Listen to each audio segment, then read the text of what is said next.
Sulmuesi kombëtares shqiptare Rejmana është përfshirë në një aksident automobilistik.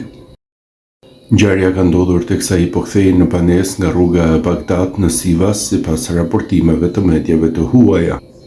Burime pranë lojtarit bëjnë me dije se gjendja e tij shëndetësore është e qëndrueshme.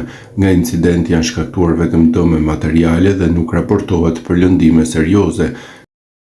Deri në këto momente, klubi ku aktivizohet Mana i Sivaspor nuk ka reaguar me një njoftim zyrtar.